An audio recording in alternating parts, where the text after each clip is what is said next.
Mirë, kthehemi tashmë në pjesën e dytë të programit, më saktë në pjesën e tretë, po me të ftuarën e dytë, do të dëgjojmë historinë e një vajze e cila ka sakrifikuar pasionin dhe dashurinë e saj më të madhe për një tjetër dashuri më të madhe, siç është ajo e nënës. Bëhet fjalë për Erkida Karaj, e cila ka shitur motorin vetëm që t'i bëj qefin mamit të saj dhe të mos e mërzisë më. Mirëmëngjesi, Erkida. Kënaqësi që të kemi në program. Unë e di që ti je çmendur pas pasionit për motorat, po duket të dashuria për prindin ishte pak më e madhe. Është pak më e madhe normalisht, se nuk mund ta shikosh prindin tënd domethënë me dhimbje ose çdo ditë me një mërzi që shkaktohet nga ty, kështu që Unë se di Erkida të ngushëllojmë apo të urojmë në këto momente se të heqësh dorë nga një lumturia, nga pasioni që ti ke, siç është shitja e motorit, duhet jetë shumë e dhimbshme. Kam një shprehje dhe them shpesh që sakrifikova një lumturi time që më jepte mua, domethënë, një lumturi më e madhe imja për ata, e kupton? Sa e bukur. Dhe sa kohë që e ke shitur? Pak 2-3 muaj diçka e tillë. Si ishte vendimi? Na trego pak për momentin që ti biseda e fundit që ke kryer me mami dhe the që u kry, unë do ta shes. Mbaj mend herën e fundit që kam pas dalë, nuk i kam kthyer përgjigje diku te 2-3 orë, edhe kur jam kthyer në shtëpi kemi pas një debat goxha të gjatë, edhe unë isha diku, okej, unë do ta shes.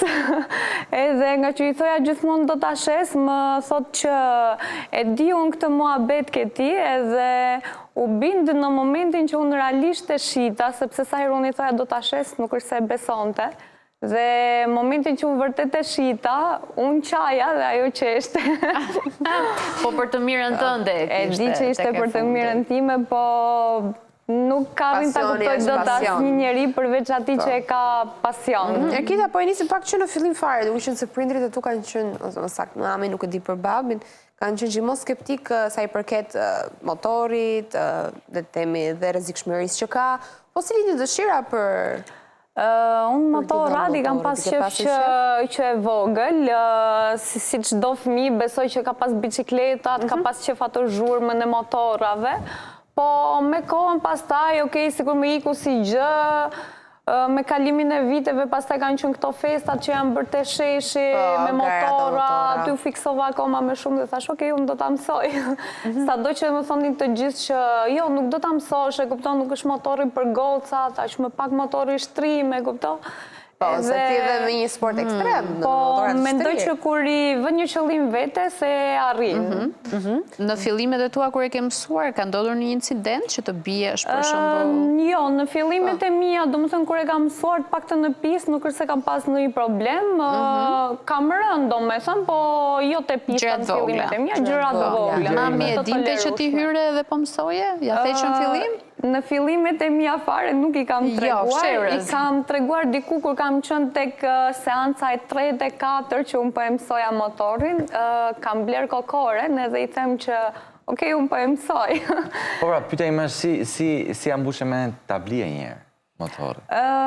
Ka qenë kështu, unë kam nisur ta mësoj, domethënë se më duhet bleja kokoren se më duhej atje tek kursi, edhe në momentin që u kisha bler kokoren, po më thonin që okej, po motorin ku e ke? Edhe i thoja me shaka, unë nuk i kisha porositur akoma, po i thoja gjithkohës me shaka që unë e kam porositur. E manifestove dhe gjithkohës i thoja që është motor i vogël, që do më thënë tishin të qetë, nuk hecën shumë. Edhe në momentin që kam parë motorin, ishin diku urgentisht shite. Është kriziu që shikojmë këtu?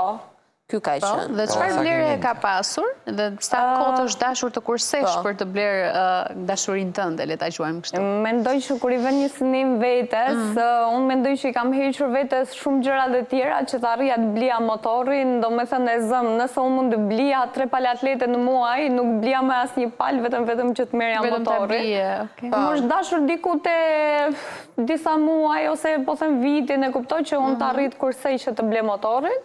Motorin e kam marrë nga jashtë, e kam marrë nga Anglia, e kam marrë vetë, domethënë pa ndihmën e askujt, nuk kam pyetur njëri fare. E gjete e pe more. Më ka shkuar diku te 3-4.000 euro, diçka e tillë, domethënë me gjëra shtesë që unë kam dashur t'i shtoj vetë, pastaj që janë këto goma, frena, gjëra që janë. Tani që e shite kam përshtypjen që atlete e gjëra sa duhet. Tani ndjehem fiksiatoz si zog pa kraj, kupton tani që nuk e kam motorin. Ata të shpisë kur e morën vesh që ti bleve motorin? Unë ja tregova që në momentin, që në momentin që unë shkova ta marrë motorin, i them që unë e kam marrë dhe ata e dinin që është motor i vogël, e kupto pretendonin do i skuter. Dëgjoj dhe shumë i madh, më duket ose pak nga video? Është pak është goxha. Si kubik nuk ishte shumë i madh, 250, por që prerje fiziku ishte goxha i lartë, domethënë unë arrija në majtë të gishtave. E çove ti motorin në shtëpi, filloi sherrja aty pastaj. Aty mami ishte dikush që jo, është shumë i madh për ty, e kupton, më kishte marrë diçka më të vogël edhe i them shpesh edhe tani që unë do ta marr prap motorin. Edhe më thonë që... Merë një Harley, se rri kështu, edhe nuk është as shumë i lartë, edhe tani jam diku që okej, do më thënë mund të marrësh makinën që ti të lëvizësh çdo ditë me makinë dhe pastaj më mbrapa mund të rimarrësh motorin, po jo motor të madh. Ja, okej, të lirë në kart. Janë zbutur pak le të themi, po dua një motor më të vogël. Po ke motor ose vëlla? Po, unë kam edhe një motor më të madh edhe një vëlla më të vogël. Çfarë thoshte? Për shkak se kisha më shumë asnjëri nuk i kishte qevas motra as vllai motorat. Nuk i kisha të gjithë kundër për pjesën e motorit, por që prap domethënë për mua do ngelet dashuria më e bukur, domethënë deri tani është kjo e motorit. Se nuk vinin ata për ndonjë xhiro për shembull? Jo, me sa po drejtën jo, nuk dashuritë e vërteta thonë që kthehen, kështu që. Ku t'ja bërje xhirot e para në motor? Me që këta të shtëpisë të donin? Nuk i kam bërë xhiro asnjëri, nuk kam marrë kur pasagjer me vete. Zgudzon të askush tipte, apo s'doje ti? Jo, më kanë thënë shumë, me thënë të drejtën, sidomos goca pa fund, edhe janë shumë supportuese. Por që nuk kam dashur vetë të marrë njëri pasagjer, se unë kam qenë në fillimet e mia dhe ishte ajo frika që bobot kem dhe një pasagjer me vete. Se kjo është përgjegjshmëri. Më shumë nuk kam dashur vetë për çështje, domethënë korektësie, se nuk kam dashur që për shembull e zëm të bie dhe të bie me dikë tjetër. Po në këto garat, paradat që bëhen nëpër Tiranë, ke mundur të marrësh pjesë? Më kanë ftuar, por nuk kam qenë me thënë të drejtën te asnjë tek garat. Për çfarë arsye, apo? Nuk e di, s'kam patur dëshirë të bashkoj me grupin tjetër, mbase kam qenë dhe në fillimet e mia, por kam qenë e ftuar gjithmonë. Pra, nuk është e ke shefin të garat edhe të marrë të çmimet, ti thjesht e ke pasionatë timen, më kanë ftuar dhe të dalë në grup, të bëhem, unë nuk kam shumë foto video, nga që gjithmonë kam dalë vetë edhe dalë vetë, por që më kanë ftuar, po thjesht nuk kam patur dëshirë të bëhem grup. Tani, ti motorin e përdorje në përditshmëri, pra shkoje në punë përdorja lëviz... dhe në përditshmëri, po. Okej, si është të lëvizësh në Tiranë me motor? Është pak e vështirë se nuk të hapin dhe rrugën, janë shumë makinat nuk shofin, do më thënë duhet i kesh si 10-10 gjithkohë. Si reagojnë kur e kuptojnë që është një vajzë në motor dhe presin që të dalë një çunë nga të përheq kokorin? Ka shumë reagime nga goca, burra, gra, familjar të gjithë, ka nga ato që çuditen, reagojnë ndryshe, ka nga ato që të supportojnë, çunat që ngacmojnë, e gruashtë janë pak nga gjithë. Shikojnë goca në motor, normal. Janë shumë supportues, nuk ka asnjë dyshim. E vërtet është, çunat kur janë nga makina po thua, apo ka qelluar ndonjëherë që ti jesh në motor? Me motor që më kanë ngacmuar, po dhe me makinë. Do me thënë, kur shikojnë gocë, sa su të bukra, gocë me motor, do më bëshi xhiro, do me pa nga gjitha. Dashuria edhe është për motorin e shtrirë, apo për motorin e përgjithësi? Me thënë të drejtën, unë jam tek motorat sportiv, qa janë këto skutera, Harley, këto nuk më pëlqejnë, nuk janë fare, do me thënë, ta kem nuk e dua. Kjo është problemi yt, kam përshtypjen, mami jot po na dëgjon edhe Tani s'do e marrësh kur motorin. Po sa mendon që do rezistosh pa bler një tjetër? Me thënë të drejtën, unë çdo ditë shikoj që të blej ndonjë motor, edhe çdo ditë kur unë i them mamit që okay, unë do të marr një motor tjetër, më thotë që nuk do ta marrësh. Edhe kemi rënë dakord vetëm nëse unë do marr makinë, edhe do lëviz me makinë, pastaj mund ta marr motorin për të lëvizur ndonjëherë. Thjesht ta kesh për shef. Unë them kështu, ne të tre bëjmë një votim këtu brenda llojit dhe themi jemi dakord me mamin apo me vajzën. Vështirë tani. Dëgjoj, unë mendoj që unë pak më çfarë shikoj dhe nga Erkida që është një vajzë e përgjegjshme dhe e din shumë mirë, njeh limitet, edhe të motorit dhe të rrugës. Tani po që puna për të bërë aksident janë bërë dhe me makina sa të duash. Janë bërë dhe me bicikleta sa të duash. Nuk është arsye të pyes. Ajo është mos tjetë kismet. Flasim me probabilitet. Ajo është për të mos qenë kismet, por... Jam dakord me mamin njerë, po them gjithë. Ashtu, Unë e kuptoj shumë mirë shqetësimin dhe merakun e mamit të Erkidës, por duke qenë se pasioni është pasion, e ka dëshirë, i një limitet, si që thash, fakti që ajo që në fillimet e saj nuk e ka kapur ai hovi dhe entuziazmin për të marrë dhe shokët dhe shoqet në mbrapa, do të thotë që e njeh shumë mirë. Është pak edhe çështje përgjegjësie, se mund të edhe të merja pasagjer, mund të ecja dhe shpejt, por që jetë në fillimet e tua, mendoj që nuk duhet marrësh dikë me vete në momentin që ti do me thënë sa po ke mësuar ta fillosh, do me thënë sa ke filluar ta mësosh për vete dhe është... Patjetër, e thamë, përgjegjshmëria të bën. Të vërtet, shpejtësia të pëlqen apo? Po patjetër që po tani. Motorist të thotë që nuk më pëlqen shpejtësia, do me thënë do jetë gënjeshtër, është e kot ajo të thuash. Janë dy gjëra që shkojnë Po për fatkeq në Tiranë nuk kemi rrugët për të. E vajte Erkid, mund të ecësh në autostradë, do me thënë ke rrugën që mund t'i japësh aty të shfryesh, e kupton se në qytet patjetër që nuk i jep. Deri në far limiti gjithsesi. E vajte këtë përgjithshmërinë tënde pa motorin? Shumë me thënë të drejtën edhe sa herë shikoj ndonjë motor rrugës dhe me thënë nuk kthej kokën gjithmonë gjëja të zhurmë nëse e shikoj kam shumë qef edhe do t'i kem gjithmonë shumë qef edhe besoj që... Kush e bler motorin tënde, di ku është? Po, motorin ma ka bler një djalë, është më i vogël se unë ai djali edhe e kam shikuar, e kam parë shpesh në rrugë. Po, zemra aty. Është e dhimbshme ta shikosh. Ti ka që e kam mbajtur mirë. Po, e kam mbajtur mirë. Edhe ai djali në fakt e kanë nxjerrë në shitje, sepse do të marri diçka tjetër. Mami dhe ati. Jo, do të marri një motor tjetër më të madh, se motori që kisha unë është për fillestarët. Edhe djali ja kishte marrë dorë dhe kishte dëshirë të merrte diçka tjetër me kubik më të lartë. Ti ja ke vënë syrin një motorit radhës? Si do t'jetë? Jam midis Kawasaki 400 ose ZBR 500, por mbetet për të parë. Pra do të rritemi në kubik. Po, patjetër që po. Ajer synimi. Por gjithmonë me aprovimin e familjarëve. Jo, e ke thjesht të marrësh makinën, pastaj motorin. Kjo është e gjitha. Avash Thonë pak. që ata që kanë pasion motorin dhe kalojnë te makina, i duket sikur po udhtojnë në një vend të mbyllur dhe nuk i pëlqen Mua fare. nuk më pëlqen fare, po fare makina. Di t'i japësh? Shumë pak. Nuk di t'i jap shumë makinës, po nuk më pëlqen fare.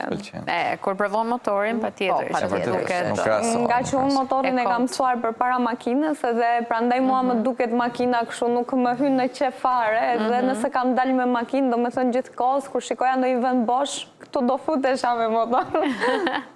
E vërtet është, jep lirshmëri të paktën në trafikun e përditshëm të Tiranës, kështu që... Është qetësi. Do më thënë nëse ti mund t'jesh e mërzitur e stresuar në momentin që ti vendos kokoren, e ke harruar komplet, do më thënë çdo gjë që ke në mendje dhe nuk arrin ta kuptosh dhe kohën kur del me motor. Ti mund të bësh një orë, 2 orë xhiro dhe nuk e kupton fare, atë të duket sikur ke bërë vetëm 5 minuta xhiro. Të ndodhte ndonjëherë një moment të vështirë që ishe mërzitur që të merrja motorin xhiro dhe ti ke? Ka pasur raste dhe jo, natën jo, nuk e kam bërë, mund të kem qenë e mërzitur, po jo, nuk kam dashur, mund të më ketë ndodhur që e kam marrë gjatë ditës, mund të kem bërë xhiro 2 orë, 3 orë, pa e kuptuar fare që unë kam dalë ai shumë vetëm momentin që kam hapur telefonin dhe kam parë orën. Dhe mërzitja kalon vetë. Ka ndaluar ndonjëherë policia?